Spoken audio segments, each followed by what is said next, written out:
In the last few years, I believe, and please stop me if I'm wrong, you've begun to write and direct and produce your own projects.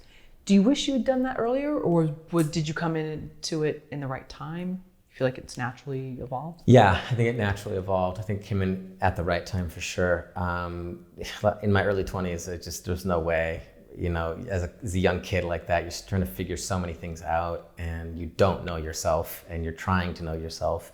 And having the foundation of wanting to be an actor was always there. But today's triple threat is very different than it was in the 50s, where you had to be able to sing, dance, and act. It's very different. Today, being a triple threat is being able to write your own stuff, produce your own stuff, direct your own stuff, star in your own stuff, and then distribute your own stuff.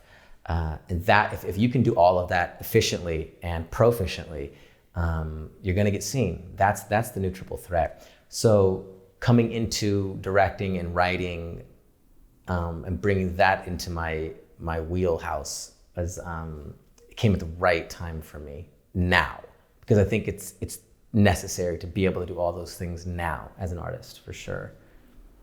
Yeah, you talked about sort of like the crazy 20s, and I think some people are able to just kind of like know what they want, and others, there's other things they're working on, and without going too much down this path, also too, there's a lot of people preying on you when you're in your 20s. And I've talked about this before, but if you're not used to getting compliments, or if compliments make you feel like $1 million, which they do with everybody, you're gonna find that element coming out when you walk down the street, when you go to a coffee shop, and people seem legitimate. And I think it's being able to sniff out who's a predator or who's wasting your time. They may not even be a predator. Right. And that takes some time.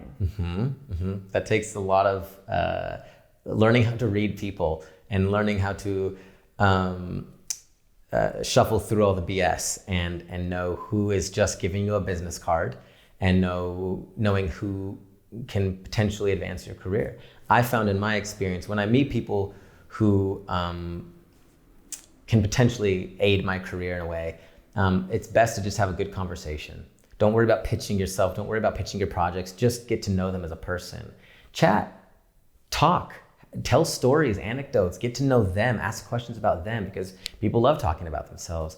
And then 90% of the time I found that they've wanted to get my information and find out what I'm doing afterwards. And then you have those people who have no problem telling you everything about themselves without even being asked. And they always have this way of talking themselves up just a bit bigger than they are. And you can tell, you can read them, well, okay. And then you just move on from those people. But because there's, like I said earlier, there's so much work being created today, you just have to know who's going to finish the work and who's just gonna start the work.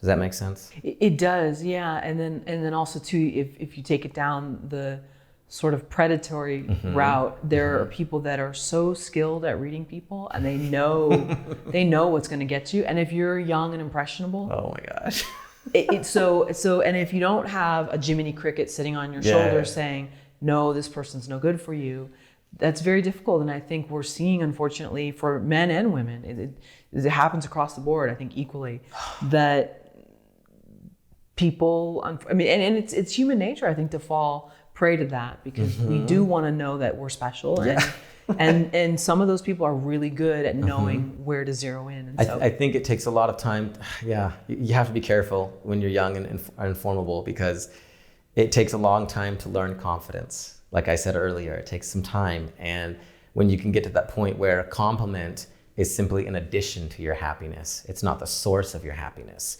And you have to be able to have everything in Hollywood be additions to your life.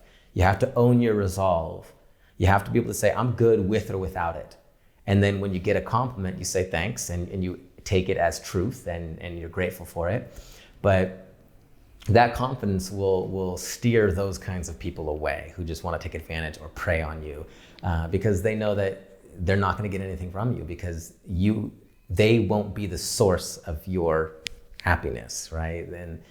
And you're not afraid of losing an opportunity, if you will. right? I think that's another issue that young stars or young hopeful stars have is they're so afraid of losing an opportunity. They're so afraid of losing this potential thing, whether it's an agent or a manager or a job. You know, when it's the agent, the manager, they're just a joke and they're not going to do anything for you. But they're so afraid that it could be the one that they take it. When you can confidently say, you know what? No, something else will come down the line. That's when you're set. That's the best place you can be as a beginning actor, as a longtime actor or artist. Being able to say no to things because you know in your heart that it's not the best place. And you're not afraid of losing an opportunity because when you say no to certain things, that leaves room for the good things to come in, you know? I like that. That's really good. I like the fact that you said, I'm good with or without this. Yes.